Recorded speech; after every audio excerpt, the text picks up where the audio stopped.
Hello everyone, welcome back to introductory course on computational fluid dynamics. So today we are going to start with introduction to our third chapter, which is discretization and transformation. So what are the aspects we are going to discuss in this are nothing but what do you mean by a node or a grid point. Then we come across what is Taylor series, what is the significance of it in discretization. Then we come across finite difference equations, first order equations as well as second order equations, followed by approaches for developing these equations, explicit and implicit. Then we discuss about multidimensional finite difference equations, and last one, finite difference formulae for non-uniform grids. So this is what we are going to cover in this particular chapter, where we come across even something called as a discrete and difference between discrete and a continuous system. So let us begin with our first session, which is discretization. So before going to discretization, let us discuss what is actually happening in our CFD. So differentiate between, this is the session where we will discuss about differentiate between discrete system and continuous system.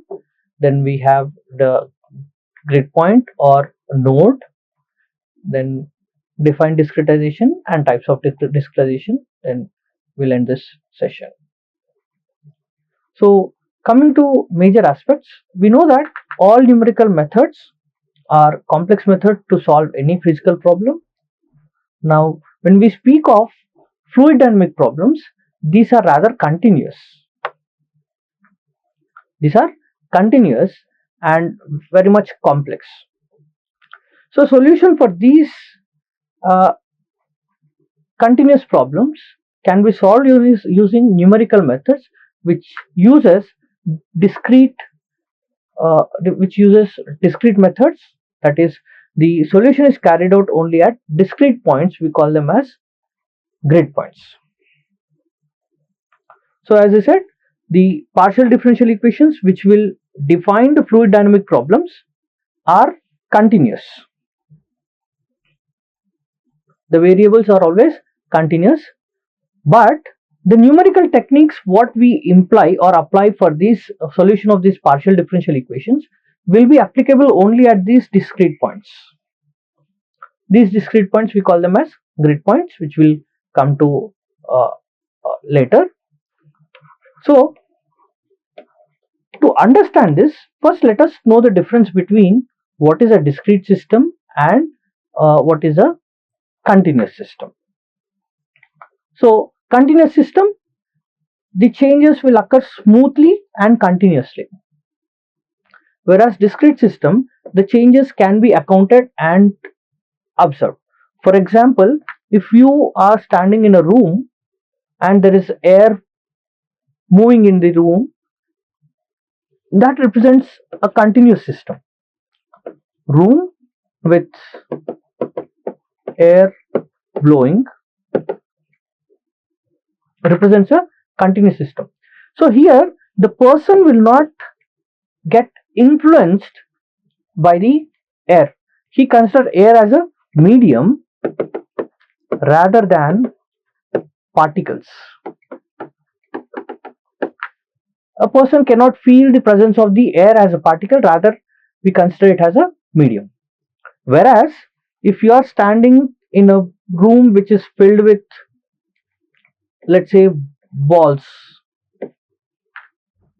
small plastic balls or balloons, if they are hanging inside the rooms, if they are floating inside the room, then when we are standing there, the presence of these balloons or balls can be understood, can be experienced by the person. So this kind of difference is nothing but, or this kind of system, we call it as a discrete system, where you can easily count the objects or how many times the impact is taking place, whereas when we are in room, you cannot understand the number of particles impacting, rather it is very much continuous in such a way that we cannot even predict number of impacts which are taking place. So in case of discrete system, the variables change with respect to time at discrete points, and these are measurable. Whereas in case of continuous system, the changes will take place at any time. The value will have defined range.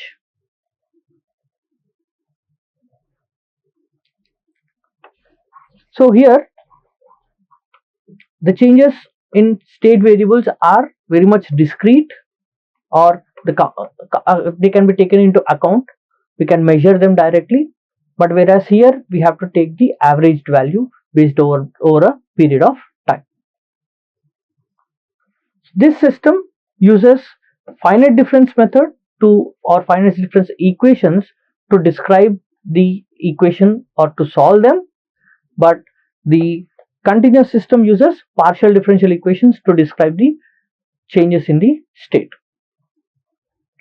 So this can be often represented with graphs with distinct points. They are sharp curves or bar charts, whereas continuous system we can represent them with a continuous curve.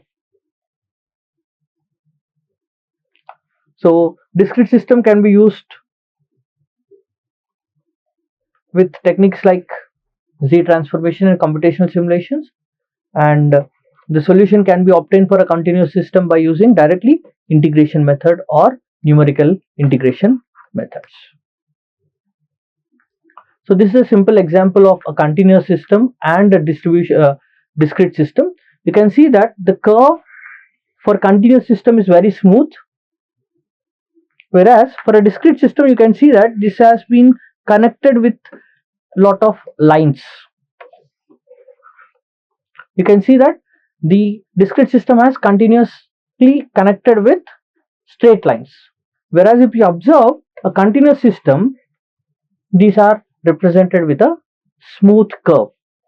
So that is the major difference, because it considers whole thing as a continuous system which are interlinked with one another using a single curve, whereas in discrete system it considers each step as a single solution.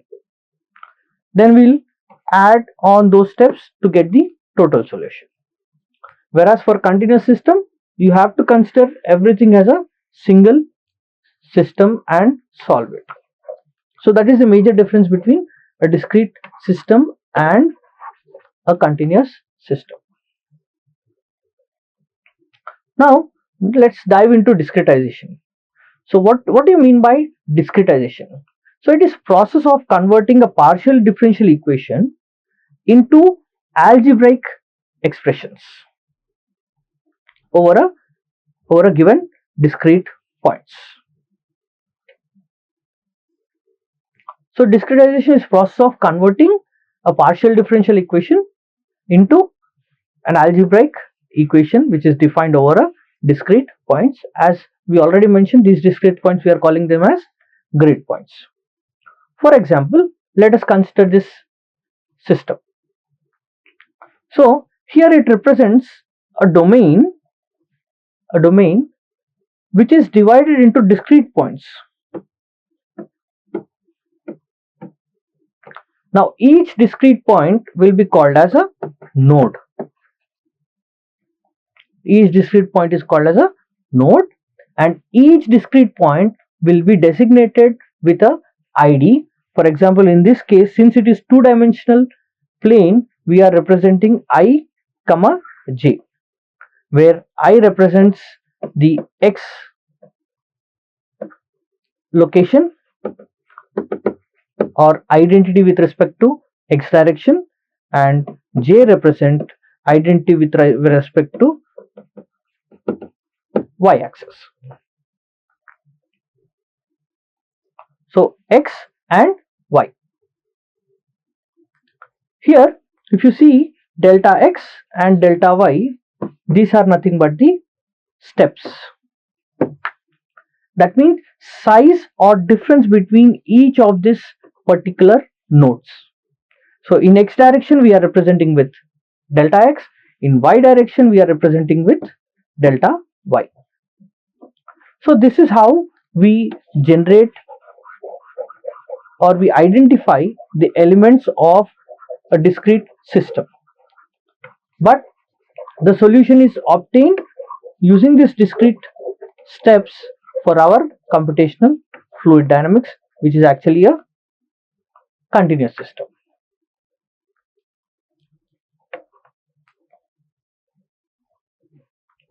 Now, these are the most commonly used discretization techniques in any computational mechanics. First one is finite element method, second one is finite volume method, third one is finite difference method. So finite element method is most commonly used for structural aspects, structural or thermal. So in this, the complete domain is converted into small elements of uniform shape, and the integration will take place over this each of them. Now coming to finite volume method is something which is most commonly used in CFD for three-dimensional flows. So which uses finite volumes. So fluxes through volumes is measured to calculate the total or to perform the solution activity. And it is most commonly employed in three-dimensional flow analysis using CFD. Now coming to last one, which is finite difference method, which uses Taylor series. This is our objective of this chapter. So we will be emphasizing more on finite difference method, which uses finite difference equations which are developed by Taylor series to develop the discretized equation. So we started with continuous and discrete system in this session. Then we discussed about discretization and what is a grid point. We understood the representation of grid or discrete domain, and we discussed about discretization and types of discretization techniques which we come across in any computational mechanics. So that is the overview of this session. Thank you very much.